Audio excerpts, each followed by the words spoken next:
Assalamualaikum warahmatullahi wabarakatuh. Waalaikumsalam. Alhamdulillah wassalatu wassalamu ala Rasulillah wa ala alihi wa sahbihi wa man walah, amma ba'd. Nawaitu ta'allum wa ta'lim wa tadabbar wa tadhkir wa naf'a wa intifa' wa ifadah wa istifadah wa hadd 'ala at-tamassuk bi kitabillah wa sunnati rasulih ad-du'a ila al-huda wa ad-dalalata 'ala al-khair ibtigha' wajhillah wa ridwanihi wa qurbih wa thawabih subhanahu wa ta'ala. Rabbi shrah li sadri wa yassir li amri wahlul 'uqdatam min lisani yafqahu qawli. Alhamdulillah, jemaah salat subuh yang dimuliakan oleh Allah Subhanahu wa taala, Bapak-bapak dan ibu-ibu. Alhamdulillah, kita bersyukur kepada Allah Subhanahu wa taala karena kita masih diberikan taufik dan hidayah. Akhirnya kita ini bisa melaksanakan salat subuh secara berjamaah. Mungkin kita sudah sering mendengar fadilah atau keutamaan salat subuh berjamaah. Yang mana salat subuh berjamaah ini keutamaannya luar biasa. Dalam hadis Rasulullah SAW beliau bersabda, barang siapa yang salat isya secara berjamaah, maka pahalanya seperti orang yang salat separuh malam. Kemudian kalau dia salat isya dan salat subuh secara berjamaah, maka dia itu seperti salat sepanjang malam.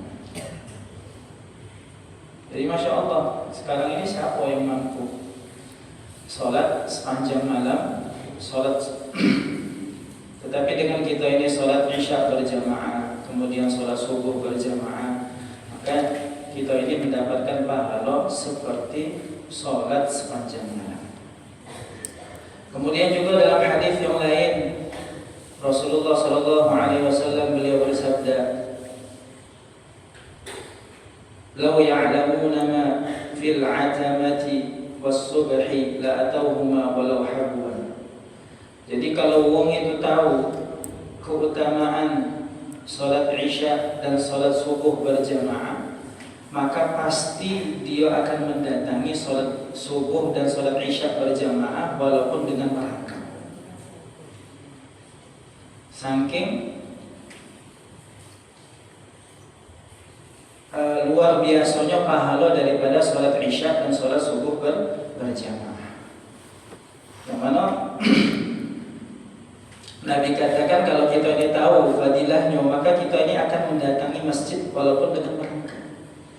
Kaget di surga, kaget baru tahu kita pahala daripada salat berjamaah, salat subuh dan salat isya berjamaah. Kemudian juga dalam hadis yang lain Rasulullah SAW beliau katakan bahwasannya kalau kita ini salat subuh berjamaah, kana fi dhimmatillah, maka orang tersebut dalam jaminan Allah. Sekarang ini kalau misalnya kita ini dapat jaminan dari Pak Gubernur misalnya, maka kita tuh sudah merasa aman. Karena apa? Karena kita sudah dapat jaminan dari Gubernur. Akhirnya kalau sudah merasa aman, akhirnya dia keliling Palembang naik motor tanpa helm, nyantai beda. Kalau misalnya di stop polisi, aman. Aku ini jaminan Pak Gubernur. Akhirnya polisi juga kalau nak hilang dia, wah ini panjang ini pasti urusannya. Akhirnya dilepaskannya baik. Nah jadi sekarang ini wong yang sholat subuh berjamaah kan fi dhimmatillah, maka orang tersebut dalam jaminan Allah. Maka kalau misalnya dia itu mati pada hari tersebut, maka insya Allah dia akan jauh dari api neraka.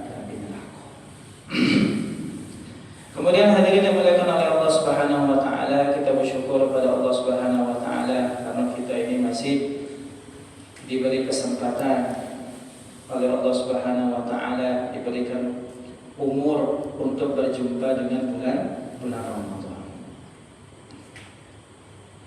Jadi bulan Ramadan itu ya setiap tahun bakal datang, tapi kalau kita ini belum tentu apakah tahun depan itu kita akan masih tetap bertemu dengan bulan Ramadan atau bulan Ramadan ini adalah bulan yang terakhir. Kita tidak tahu karena yang namanya umur itu adalah rahasia Allah. Dalam surat tadri nafsum bi ayyi ardin tamut. Jadi tak ada yang tahu kapan dan di mana dia akan mati. Jadi mumpung kita ini masih diberi kesempatan oleh Allah Subhanahu wa taala berjumpa dengan bulan Ramadan ini, maka kita benar-benar kita maksimalkan ibadah kita. Yang mana ibadah di bulan Ramadan ini ibadah fardunya itu akan dilipat gandakan oleh Allah Subhanahu wa taala, dan ibadah sunnahnya itu seperti ibadah fardu.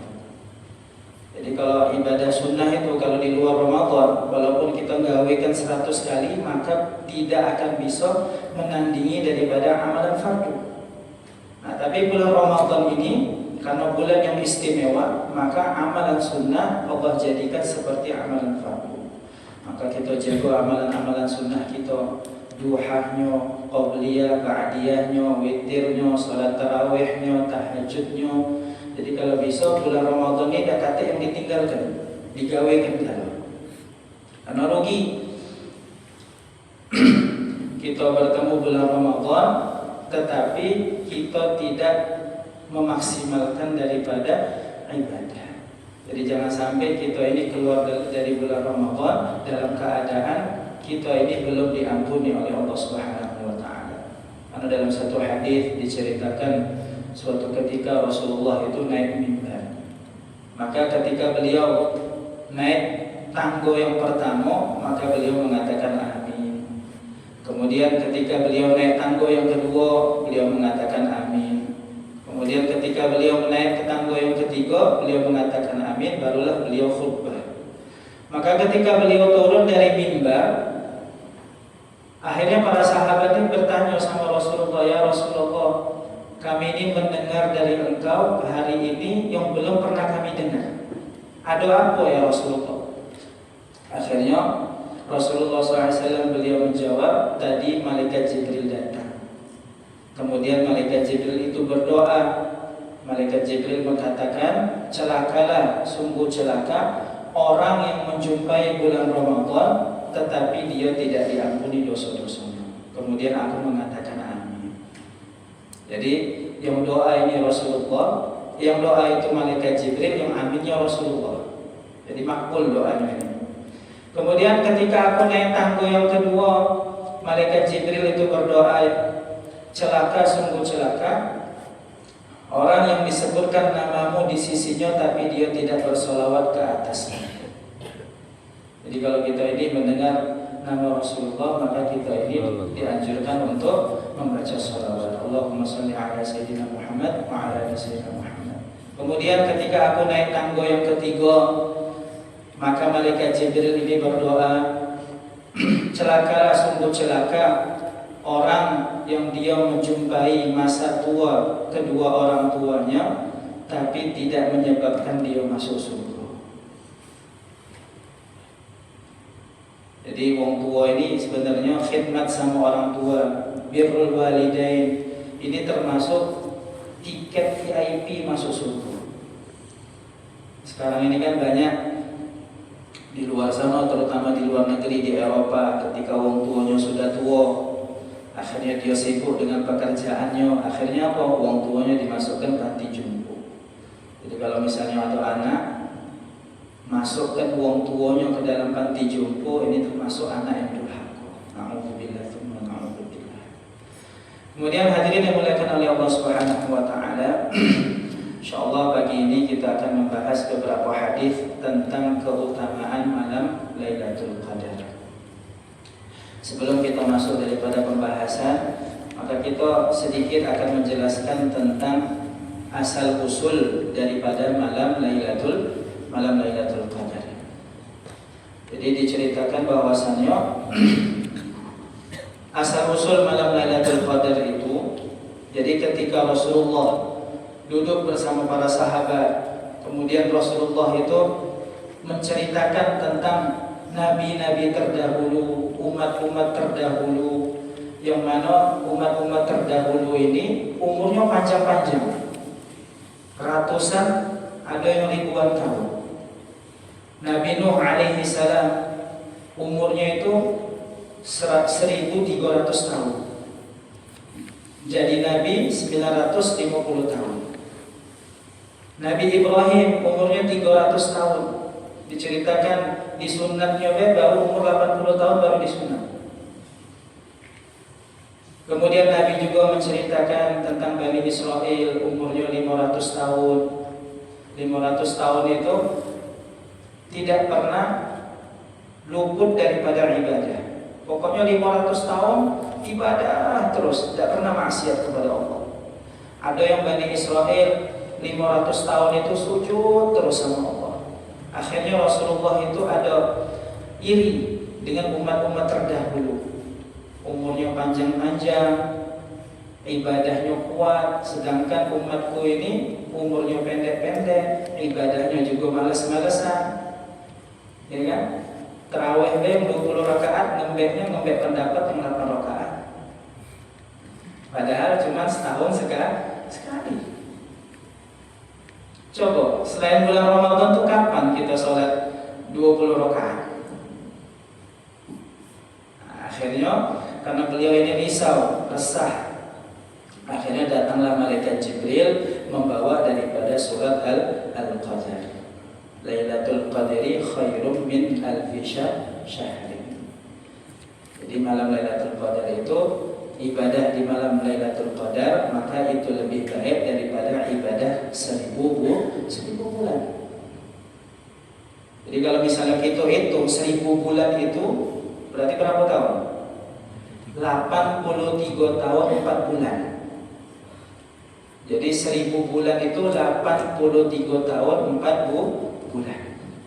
Umur kita rata-rata 60-70 tahun. Anggaplah kita 10 kali mendapatkan malam Lailatul Qadar. Berarti 83 tahun dikali 10 berarti sampai kita ini ibadah 830 tahun. Berarti itu sudah menyamai umat-umat terdahulu. Makanya rugi kalau misalnya kita ini masuk bulan Ramadan tetapi tidak dapat malam Lailatul Qadar. Jadi Allah itu sudah memberikan kemudahan dengan kita ini mencari malam Lailatul Qadar, kemudian kita dapat malam Lailatul Qadar, berarti kita itu ibadah sampai kita ini ibadah 83 tahun. Kalau kita dapat seumur hidup kita tuh dapat 10 kali, berarti seperti kitanya ibadah 830 tahun. Nah, insyaallah kita akan membahas sedikit hadis-hadis tentang keutamaan malam Lailatul Qadar.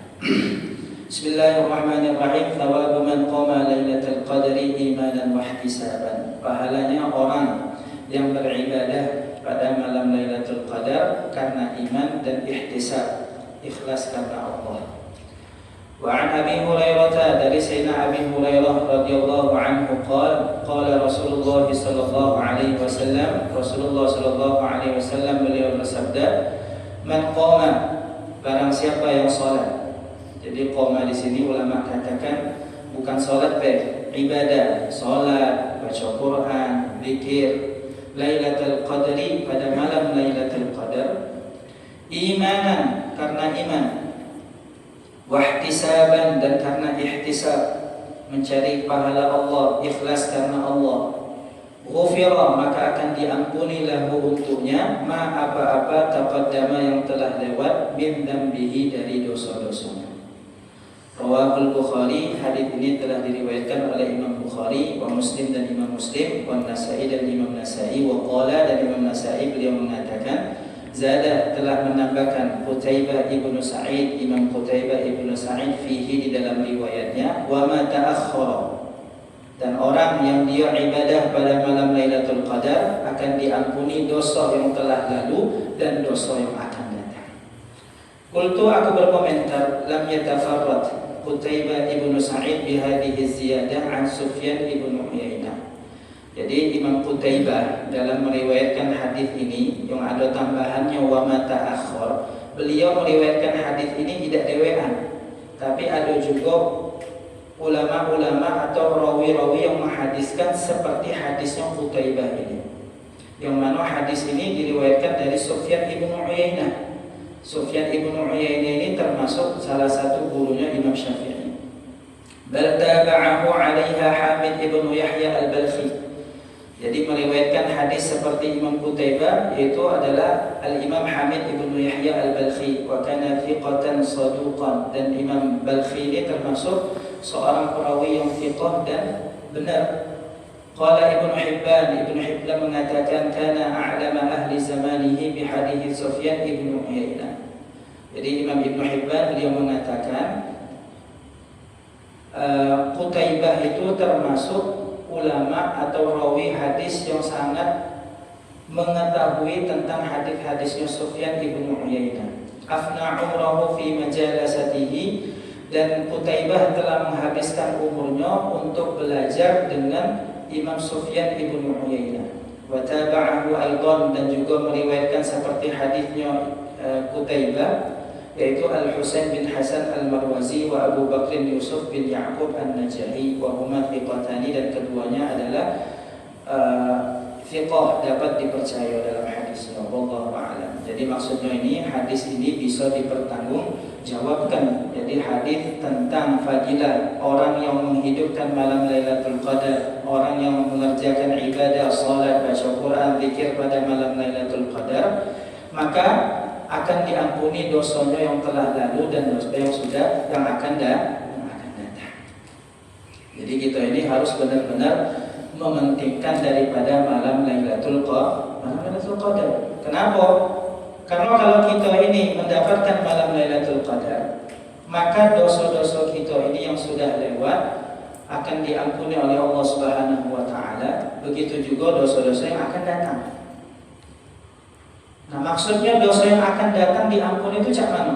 Dosanya belum dikerjakan tapi sudah diampuni. Maka para ulama mengatakan maksudnya daripada wama ta'akhkhara, dosa-dosa yang akan datang juga akan diampuni oleh Allah. Maksudnya apa? Maksudnya kalau dia itu mengerjakan maksiat di sisa-sisa hidupnya, maka Allah Subhanahu wa taala akan ampuni dosa-dosanya tersebut. Kemudian juga maksudnya adalah, maksud daripada wama ta'akhkhara itu adalah Allah Subhanahu wa taala akan jaga dia dari dosa yang tidak diampuni oleh Allah. Apa? Syirik. Jadi kalau orang itu mendapatkan malam Lailatul Qadar, maka dia itu akan dijaga imannya oleh Allah Subhanahu wa taala. Kemudian sudah menjadi sunnatullah. Perkara itu kalau istimewa, maka akan dirahasiakan oleh Allah. Sama seperti malam Lailatul Qadar ini. Lailatul Qadar. Lailatul Qadar itu kan artinya malam yang dimuliakan. Kenapa dimuliakan? Karena pada malam tersebut diturunkan Al-Qur'an. Lailatul Qadar. Jadi kata para ulama, apa hikmahnya Allah Subhanahu wa taala menyembunyikan malam Lailatul Qadar? Kata para ulama, supaya kita ini fokus mencari daripada malam Lailatul Qadar. Biar kita ini fokus ibadah, setiap malam ibadah untuk mencari malam Lailatul Qadar. Karena kalau misalnya malam Lailatul Qadar itu sudah dikasih tahu, misalnya contoh malam diumumkan malam Lailatul Qadar tanggal 21 atau malam Lailatul Qadar tanggal 27, malam Lailatul Qadar tanggal 25, akhirnya wong itu fokus pada malam-malam itu baik. Malam-malam yang lain sudah tidur baik. Karena dia sudah tahu fadilah daripada malam Lailatul Qadar. Lailatul Qadri khairum min alfi syahrin. Sudah cukup. Ibadah satu malam sama seperti ibadah 1000 bulan. Jadi termasuk hikmahnya kata para ulama supaya kita ini bisa menghidupkan setiap malam daripada malam-malam bulan Ramadan. Karena malam Lailatul Qadar itu rahasia Allah, tak kata yang tahu. Cuman ada mungkin pengalaman-pengalaman daripada para ulama. Ada yang mengatakan malam Lailatul Qadar itu malam di awal bulan Ramadan. Ada yang mengatakan malam Lailatul Qadar itu malam ke-17. Kenapa malam ke-17? Karena dalam Al-Quran disebutkan inna anzalnahu fi Lailatul Qadar. Jadi Al-Quran itu diturunkan pada malam Lailatul Qadar. Nah sekarang malam nuzul Quran malam berapa? Malam 7 semalam. Nah, semalam itu kira-kira bangun enggak gitu? Karena ada kemungkinan malam tersebut adalah malam Lailatul Qadar. Jadi sebenarnya malam nuzul Quran itu juga sebenarnya para ulama itu berbeda pendapat. Kan malam Lailatul Qadar itu kan diturunkan, Al-Quran itu diturunkan pada malam Lailatul Qadar. Nah, kalau di Indonesia itu kan malam nuzul Quran itu kan malam 17 kan. Berarti malam Lailatul Qadar itu tanggal 17. Nah terus yang mana dengan hadis Nabi yang mengatakan bahwasanya carilah malam Lailatul Qadar itu 10 malam terakhir pada bulan Ramadan, dan 10 terakhir itu di malam-malam ganjil. Nah, jadi memang ada perbedaan pendapat di antara para ulama. Jadi di Indonesia ini kenapa malam nuzulul Quran itu malam 17? Karena melok pendapat daripada ulama mazhab Syafi'i. Jadi mengatakan dalilnya apa? Dalilnya mereka mengambil dalil dari Al-Quran, wa ma anzalna ala abdina yaumal furqani yaumal taqal jam'an. Jadi dalam surat Al-Anfal itu dijelaskan bahwasannya Allah SWT beliau mengatakan, Allah SWT berfirman, aku menurunkan Al-Quran kepada Nabi Muhammad yaumal furqan, yaitu pada hari Al-Furqan. Apa itu hari Al-Furqan? Yaumal taqal jam'an, yaitu ketika dua pasukan bertemu. Maka di sini di dalam ada riwayat yang diriwayatkan oleh Sayyidina Husain bin Ali, beliau mengatakan yang dimaksud Yaumal Furqan adalah yaitu ketika dua pasukan bertemu, yaitu pasukan Quraisy sama pasukan Muslim, yaitu perang Badar. Dan perang Badar itu terjadi pada malam 17 Ramadan. Nah, jadi para ulama yang mazhab Syafi'i kebanyakan mengatakan bahwasannya nuzulul Quran itu pada malam 17 Ramadan. Dalilnya itu tadi, wa ma anzalna ala abdina yaumal furqani yaumal taqal jam'an. Kemudian jadi kalau besok kita ini 10 malam terakhir pada bulan Ramadan ini, kalau besok kita fokuskan ibadah. Kalau besok jangan tidur lah, kita fokus mencari daripada malam Lailatul Qadar, insyaallah. Kemudian wa fi riwayatin di Muslim, kemudian dalam riwayat yang lain diriwayatkan oleh Imam Muslim, qala Rasulullah sallallahu alaihi wasallam, beliau bersabda, man yaqum, barang siapa yang salat, barang siapa yang ibadah Lailatul Qadri, pada malam Lailatul Qadar, fayuwafiquha, kemudian dia mendapatkan malam Lailatul Qadar tersebut, imanan, dia ibadah karena iman, wahtisaban, dan ihtisab, ikhlas karena Allah, ghufira lahu, maka akan diampuni ma taqaddama min dzambihi, dosa-dosanya yang sudah lewat. Jadi kalau misalnya kita ini mendapatkan malam Lailatul Qadar, maka dosa-dosa kita ini akan diampuni oleh Allah Subhanahu wa taala. Jadi kesulitan-kesulitan yang kita dapatkan, kemudian hatinya sumpek, apalagi kalau santri belajarnya tidak masuk-masuk, rezekinya seret, maka obatnya itu singkok. Apa obatnya? Ini 10 malam terakhir bulan Ramadan. Karena kesulitan-kesulitan yang kita hadapi, hati sumpah, sholat tak khusyuk, belajar tak masuk-masuk, itu penyebabnya singkok. Apa? Dosa-dosa kita. Maka kalau dosa-dosa kita ini diampuni oleh Allah Subhanahu wa taala, maka sudah selesai masalah kita. Maka obatnya ini cuma singkok, yaitu apa? 10 malam terakhir bulan Ramadan. Nah, sebentar lagi santri-santri kan nak balik. Kalau bisa jangan sampai rumah itu sudah tidak lagi amalan, rugi. Kenapa? Karena 10 terakhir bulan Ramadan. Wa an Ubadah Ibnu Samit radhiyallahu anhu qala, beliau mengatakan akhbarana, telah menceritakan kepada kami Rasulullah sallallahu alaihi wasallam an Lailatul Qadri, mengenai malam Lailatul Qadar. Qala Rasulullah sallallahu alaihi wasallam, beliau bersabda, hiya, malam Lailatul Qadar, fi syahri Ramadan, terletak pada bulan Ramadan.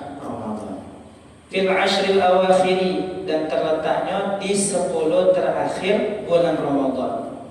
Lailatan 21, malam 21, au 23, atau malam 23, au 25, atau malam 25, au 27, atau malam 27, au 29, atau malam 29, au akhiru lailatin, atau malam terakhir min Ramadhan, dari bulan Ramadan.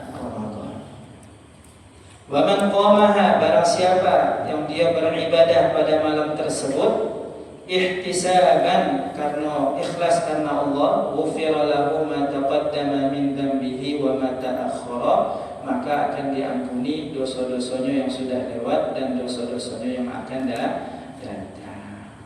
Jadi kalau misalnya kita ini mendapatkan malam Lailatul Qadar, maka sebenarnya kita ini adalah penduduk surga yang masih ada di dunia. Kenapa? Karena yang menyebabkan orang tersebut tidak masuk surga itu cuma sifat. Apa? Dosa-dosanya. Jadi kalau kita ini sudah diampuni oleh Allah, dosa-dosa kita ini sudah dimaafkan oleh Allah, sudah selesai masalah. Di kubur lancar, di mahsyar lancar, di mizan, di sirat, akhirnya dia masuk surganya Allah Subhanahu wa ta'ala. Makanya kesuksesan yang hakiki adalah ketika seseorang itu diampuni dosanya oleh Allah Subhanahu wa ta'ala. Jadi kesuksesan itu bukan duitnya banyak.